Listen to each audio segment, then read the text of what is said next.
Well, what you see behind me is the complete rolling chassis that we've reassembled, ready for the engine to be fitted, which will be in a couple of hours. But I think what I should do is explain what we've actually done.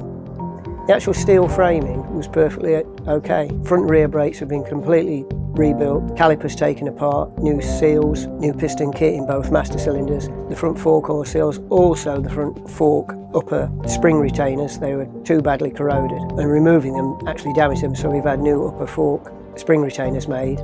Both front and rear wheels were completely rebuilt, so were the brake discs taken apart and vapour blasted for the front and rear discs.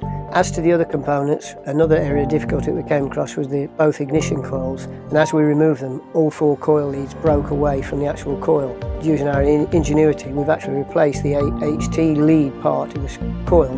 The exhaust pipes we've cleaned up in a very particular way that actually makes them look brand new. Going over with a welding torch over the actual original welds, it gives the appearance of absolutely brand new exhaust pipes, all 4 of them. Just a seat rubber just for cosmetic looks.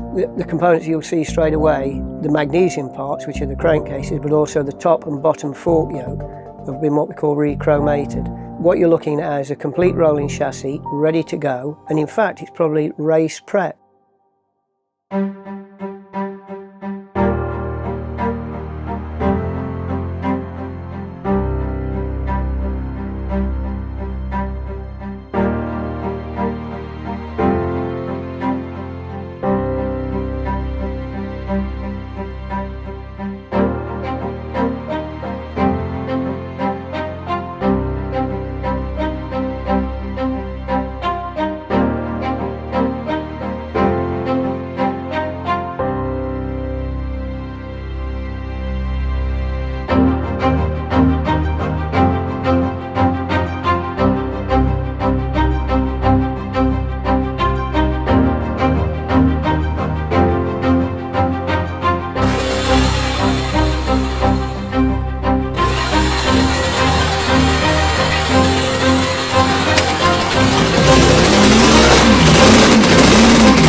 Hi, I'm Nigel Everett. I run my own restoration business for basically only racing bikes, having packed up racing with Suzuki in the 80s. I know Martin Ogborn for many years. We both started together in the early 70s. I've been lucky enough to have the privilege to work on the Barry Sheene bikes and do the restoration for them. We didn't have any major problems with them. We had the first one, the 76 bike, has got magnesium crankcases to it, which there were a few issues with water corrosion. But with all the modern day welding and bits and pieces that are around, we managed to get the cases repaired. The bike is now up and running. No massive other problems with it really. The internals of the engine were really good. So we pulled it apart, rebuilt it and started it up today, and everything was absolutely fine with it. So now it's ready to go off on its next mission.